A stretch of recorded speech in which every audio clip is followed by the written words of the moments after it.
Hello boys and girls, my name is SidAlpha, and I thought I'd take a quick moment before we dived into things here to explain to you guys why this review is delayed, as this video game Shadwen came out on May 17th, 4 days ago at the time of this recording. The reason for that is we did submit a review code request to the developers, as we do for a great deal of video games, and they did respond stating that yes, they would be happy to provide us with a Steam key to be able to review the review the game with. Unfortunately, they did not release that key until the day the game launched, which is unfortunate. It does happen sometimes. You have to remember, I'm still a very small YouTube channel. The fact that I get Steam review code keys at all is a friggin' miracle. But it does always rings a bell in my head when there aren't any review codes released until the day of launch. But there also, I'm seeing reviews in the Steam store showing that people actually were able to receive keys before the game launched. So I was probably just further down on the list, having been significantly delayed in requesting the key. Also, I'm a tiny little fish in a great big sea, so there's quite a few other YouTubers out there larger than me, which usually take precedence. So with that being said, guys, let's dive right into it with the options menu for Shadwen. So here we are with the options menu of Shadwen. We have the language options, English, Dutch, French, Spanish, and Italian. With screen resolutions, we have all the screen resolutions up to 4K. Let's see, we have 60 Hertz. This is a bit odd here and slightly counterintuitive. I'm not sure why they would include run in window, run in full window, and 60 Hertz. To all be separate, so that's a little confusing. Anti-aliasing, they do have a decent selection of anti-aliasing options here. VSync on or off, graphics detail level, 3D mode, which is interesting. You can either play in 64 or 32-bit. Not sure why they would include an option to play either way here. Typically, these games should be able to auto-detect what version you're using and automatically adjust. Start Editor. This is something that they actually included, is an editor for the game, so you can mod the game to your heart's content. So you can even have saved mods here. I haven't created any, so that's going to be empty. But you can create your own mods for the game and mod the piss out of it. Built-in editor is not something you typically see in a video game these days, and it's nice that they actually bothered to include it. It really speaks well of them that they're that open to the modding community, and that's a really good thing to see. So let's continue on here, guys, and we'll talk about the game itself. So Shadwen is a stealth action game that is done in a fairly interesting style. Now in this game you play as both the little girl Lily and as the assassin Shadwen.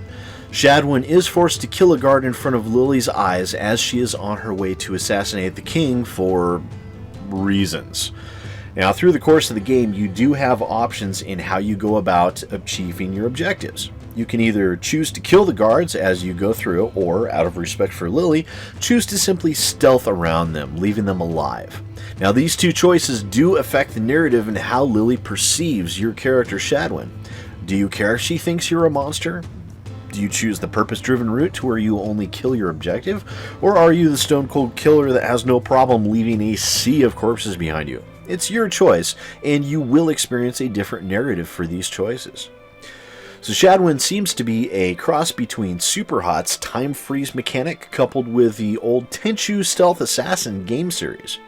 Now, namely, you do have to get through the game unseen by the guards, and because of this game time freeze mechanic, you are able to rewind time as if you make a mistake or if you want to take a different option, which offers an interesting capability for trying and retrying different tactics in a fairly intuitive game interface that it's pretty easy to get used to. Now, through the course of the game, you receive schematics also and are encouraged to search for components to construct different items that will be able to help you out along the way. I found the gameplay itself to be pretty intuitive, with only one minor complaint, which is that the control scheme for the grappling hook The pulling in and letting out of the rope was slightly counterintuitive and could have been done a little better, I think. But it's really a minor complaint, and that's a very, very small portion of the overall game. Now, the graphics are slightly better than what I expected here, which really adds to this game. I feel with lower graphics than what it has, it would have definitely taken away from the gameplay and ruined the overall feel of what the devs were trying to accomplish here. The game does run in 60 FPS, and I haven't found any noticeable drops in frame rate or consistency. I've also encountered no game-breaking bugs. In fact, what few bugs I did find were barely noticeable, and if I hadn't been deliberately looking for them, I doubt I would have seen them at all.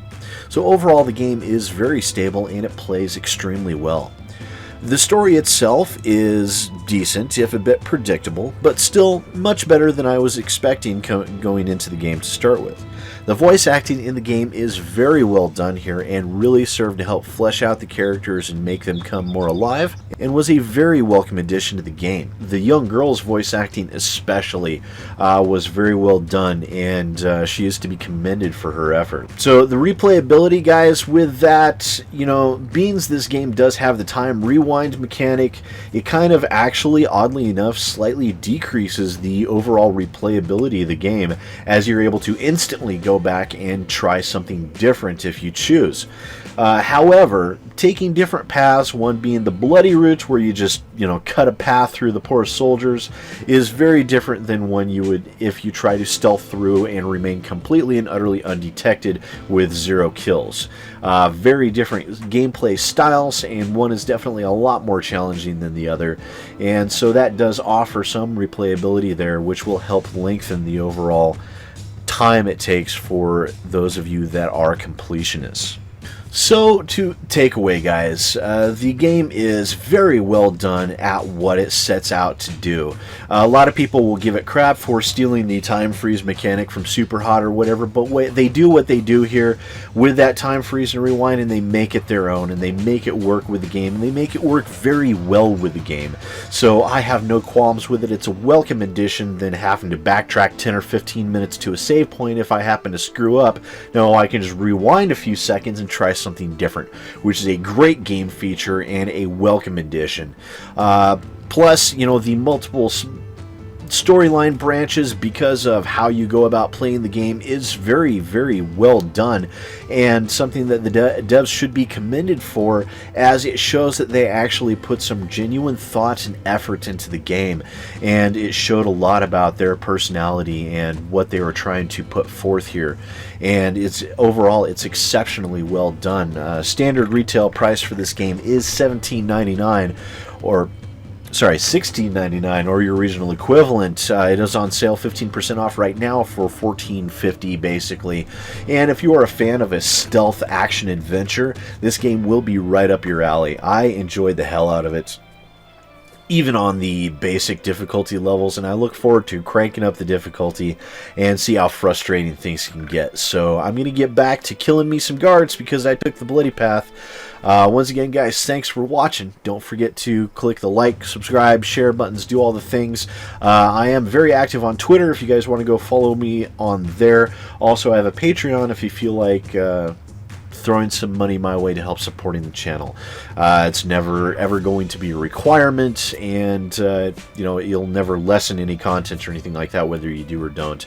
But if you feel the desire to, the options are there. Links for all my everything is down below in the descriptions, guys. Once again, thanks for watching. I really appreciate it, and I will see you next time.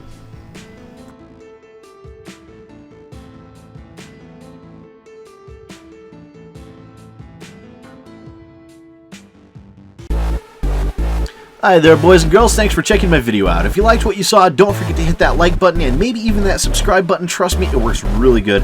Don't forget to share with your friends, and if you're interested in following me on Twitter and Facebook, the links for that are in the description down below. I also have a Patreon if you're interested in helping to support the growth of my channel, and the link for that is down below as well. And once again, thanks for watching and supporting my channel, guys. I really appreciate it.